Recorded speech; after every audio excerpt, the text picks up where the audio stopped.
bonsoir à tous. Merci à l'ARSLA pour son soutien depuis pas mal d'années. Donc moi, je travaille sur des stades pré-symptomatiques, mais très pré-symptomatiques, puisque je m'intéresse aux motoneurones, différents types de motoneurones, et à des stades prénataux. Donc ce que je vais vous présenter, c'est un jour avant la naissance. Donc, et la question qu'on s'est posée, c'est la manière dont ces motoneurones intègrent l'information synaptique inhibitrice GABA-glycine. Donc, je vais vous expliquer rapidement le paradigme expérimental. Donc, comme je vous l'ai dit, c'est de la moelle épinière qu'on enregistre, des motoneurones situés... on va se rappeler de l'exposé de Georges tout à l'heure sur la colonne latérale. C'est important, c'est vrai, de cibler bien les motoneurones qui sont enregistrés en configuration page-clamp. Et on bloque toute la transmission synaptique, sauf la transmission GABA-glycine. Et électriquement, on peut induire des événements dépolarisants. À ce stade de développement, on appelle ça, on les a appelés les DGPSP, donc pour Depolarizing GABA-Glycine Postsynaptic Potentials. Donc, ils sont dépolarisants. On a maintenu le potentiel d'équilibre chlorure à une valeur qui sera la même pour tous les neurones, donc ici, moins 57,5. Et la question qu'on s'est posée, c'est quand on fait décharger ces transmissions synaptiques à une fréquence de plus en plus importante, donc on a basculé de fréquences assez faibles, 7 Hz jusqu'à 200 Hz. Je vous rappelle que c'est une transmission qui peut fonctionner à des fréquences très importantes in vivo. Donc le but était de voir comment cette transmission agit sur l'activité du motoneurone et plus particulièrement sur sa décharge. Je vais vous montrer sur la diapo suivante. Est-ce qu'à partir d'une certaine fréquence, on peut passer à une inhibition qui sera qualifiée de chantante. Donc c'est quelque chose, des choses qu'on a déjà décrit dans des papiers précédemment. Donc ce paradigme expérimental, il vous permet, c'est un paradigme qu'on a développé dans l'équipe. Donc on dépolarise le neurone à une fréquence constante. Donc ici, donc cette fréquence est contrôlée, quels que soient les motoneurones. Et on le fait en conditions contrôle. Ici, on a la fréquence des potentiels d'action qui est contrôlée. Et on peut induire l'activité de ces événements, enfin évoquer ces événements inhibiteurs GABA-glycine, inhibiteur ou excitateur. Et vous voyez ici, pour cet exemple-là, à une fréquence de 30 Hz, on a en fait un effet excitateur, c'est-à-dire la fréquence de décharge est augmentée. Et à 60 Hz, on a aussi toujours une augmentation de fréquence. Donc pour ce neurone, on a appelé ça un effet purement excitateur. Ici, vous avez la fréquence contrôle et cette fréquence est augmentée là, en fonction, quelle que soit la fréquence à laquelle on a testé la transmission synaptique GABA-glycine. Les evoked DGPSP, là vous les avez ici, on ne voit pas très bien, mais c'est tout petit. Et là vous avez des événements spontanés pour vous dire qu'on a travaillé dans des conditions physiologiques. Alors deuxième type de réponse qu'on peut avoir, c'est une réponse qu'on a appelée mixte, dual, c'est-à-dire qu'à des fréquences relativement faibles, ces événements sont capables d'exciter le neurone. Si vous voyez la fréquence qui augmente, et quand on augmente la fréquence de ces événements synaptiques, mais vous voyez que le neurone est inhibé, une inhibition qu'on appelle chantante. Donc on a cette courbe, ce basculement qui se fait aux alentours de 30 Hz. Et on a des neurones, des motoneurones, pour lesquels on a des effets purement inhibiteurs, c'est-à-dire à des fréquences faibles, on a tout de suite une inhibition et qui se prolonge complètement, inhibition complète. Vous voyez ici cette courbe quand on augmente la fréquence de décharge. Alors, de manière intéressante, on a fait ça sur donc, E17, un jour avant la naissance, sur des souris SOD G93A et sur des motoneurones de souris sauvages de Littermate. Et on voit qu'on a deux grands types de neurones sur la souris sauvage, des neurones inhibés et des neurones dual. Et d'une manière intéressante, les neurones excités, purement excités, on voit qu'ils sont que dans les neurones, que dans les catégories SOD. Et on a aussi des neurones dual et des neurones inhibés, mais vous voyez qu'on a une distribution qui est bien différente. Je vais passer ces diapos pour vous montrer qu'on a regardé la fréquence de décharge, on a regardé l'intensité de stimulation. Juste pour vous rappeler ici ce petit graphe qui sera intéressant à la fin, c'est qu'on a constaté, tout a été fait à l'aveugle, les intensités de stimulation électrique étaient contrôlées de manière à avoir un événement dépolarisant qui soit à peu près toujours de la même amplitude et qui soit entre guillemets physiologique. Et vous voyez ici qu'il faut stimuler plus fortement au niveau des motoneurones SOD. Alors, on a vérifié aussi le potentiel d'équilibre chlorure. Je vous l'ai dit qu'il est maintenu, mais on l'a quand même à chaque fois systématiquement vérifié. Et de manière intéressante, on voit que pour les souris sauvages, les motoneurones sauvages, pardon, des motoneurones des souris sauvages, qui sont inhibés, présentent un potentiel d'équilibre qui est plus bas, qui laisserait penser qu'il y a une meilleure efficacité de ce cotransporteur qui va réguler la concentration de chlorure. C'est en référence avec un autre article qu'on a publié il y a quelques années déjà. Maintenant, le temps passe vite. Alors, pour aller plus loin, donc on a fait des analyses de composantes principales. Il y a un certain nombre de paramètres qu'on a utilisés par rapport à ce qui a été décrit. Donc, réobase, je vais aller assez vite parce que je sais que 10 minutes, c'est très rapide. L'idée était de voir si on pouvait grouper les motoneurones qui présentent un effet purement excitateur avec les neurones qui présentent un effet mixte. Alors, bon, pour les souris, les motoneurones sauvages, on a bien vu qu'il n'y a pas de motoneurones excitateurs, mais on a pu voir que c'est bien deux populations différenciées, les motoneurones qui sont inhibés versus les motoneurones mixtes. Je vous passe les détails, mais ici, nos analyses de composantes principales ont permis de voir qu'on ne peut pas différencier en fait, ces motoneurones excités SOD et les motoneurones mixtes. Donc on a décidé dans la suite de l'exposé et la suite des présentations de les grouper, ces motoneurones. Alors, ça, c'est le résultat. On avait montré déjà dans les papiers précédents que quand on regardait la résistance de membrane des motoneurones SOD à ce même stade, la résistance, globalement, elle était plus importante par rapport aux motoneurones sauvages. Donc là, on a refait la même analyse parce qu'on avait les données, évidemment. Donc on était content de voir que c'est quelque chose qu'on retrouve assez systématiquement. La réobase, qui est la quantité de courant qu'il faut injecter dans le neurone pour le faire décharger, elle est plus faible, ce qui est logique.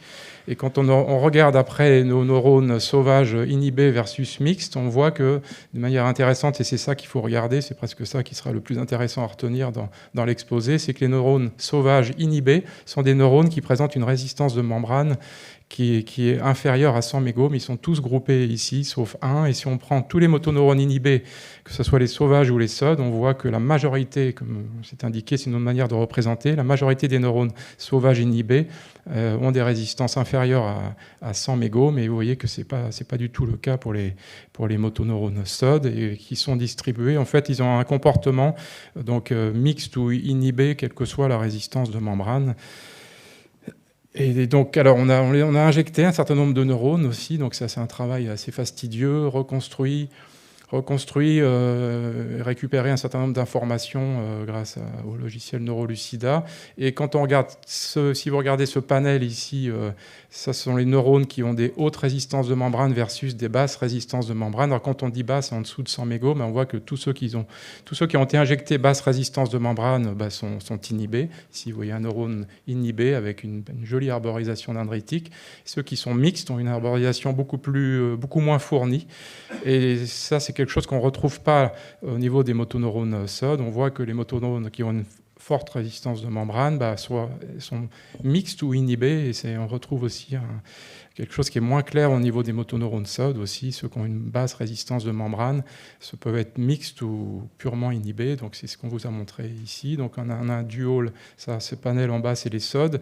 Un neurone dual, vous voyez qu'il a une morphologie qui ressemble aux motoneurones inhibés sauvages. Ici, un neurone dual qui ressemble aux motoneurones dual sauvages. Donc, on est d'accord, mais finalement, on a aussi le contre-exemple pour cette autre motoneurone. Donc, la morphologie serait importante, et on se rend compte que c'est pas vraiment... Elle serait importante pour les motoneurones SOD, mais les motoneurones sauvages, apparemment, il y a quelque chose d'autre qui joue. Alors, c'est pas toujours facile...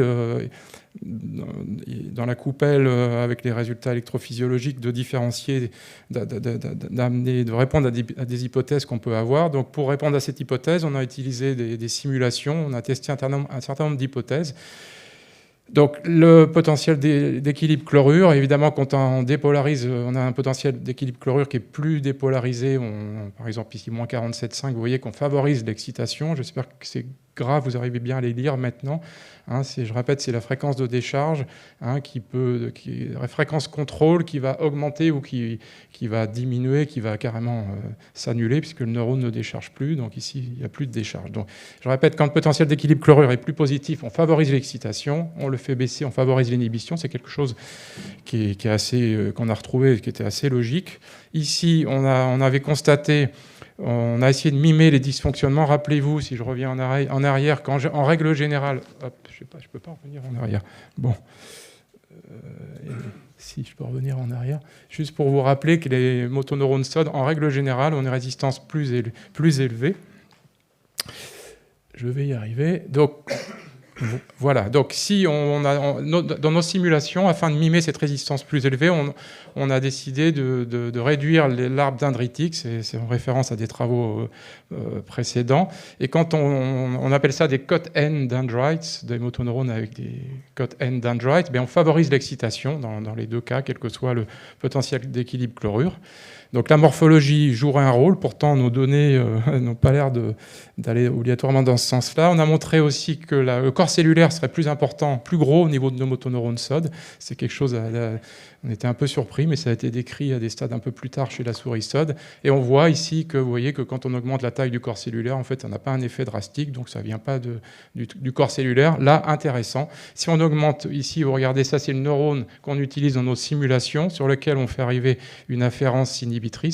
C'est mimé avec une seule afférence, pour laquelle on peut augmenter la conductance. Et vous voyez que quand vous augmentez la conductance, vous favorisez l'inhibition. Et d'une manière intéressante, si on met la fibre inhibitrice, non pas sur le corps cellulaire, mais un petit peu plus distal, sur un neurone, une dendrite proximale, à ce moment-là, on bascule sur un effet purement excitateur. Rappelez-vous, c'est ce qu'on a pu trouver au niveau de motoneurones SOD.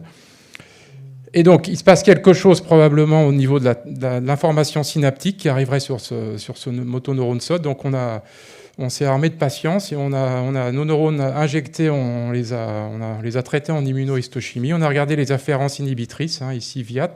Donc vous avez un exemple de motoneurone sauvage et un exemple de motoneurone SOD. On a quantifié la densité de ces connexions inhibitrices sur la membrane et aussi en colocalisation avec la guéphérine pour avoir ce qu'on appelle les afférences synaptique. Et quand vous regardez ici, tout devrait pas être noir, mais c'est pas, on va y arriver. Si vous regardez ici SOD, que ce soit sur le corps cellulaire ou sur les dendrites proximaux, on a une réduction de ces informations inhibitrices, et c'est ce qu'on voit sur ces deux exemples, ce qui pourrait expliquer en fait ce manque d'informations inhibitrices à des stades précoces, qui pourrait expliquer l'effet excitateur favorisé en fait qu'on peut obtenir, synaptique favorisé qu'on obtient au niveau de nos motoneurones SOD. On a regardé en électrophysiologie, on a quantifié, parce que tous ces neurones, on les a enregistrés, donc on avait toutes ces informations synaptiques. On a quantifié ces événements dépolarisants spontanés. Et vous voyez ici, c'est un exemple. L'amplitude n'est pas changée, mais on a une fréquence qui est moindre au niveau de nos motoneurones SOD. Ça, c'est un exemple. Et ici, c'est quantifié pour tous les neurones qu'on a enregistrés. L'amplitude n'est pas changée.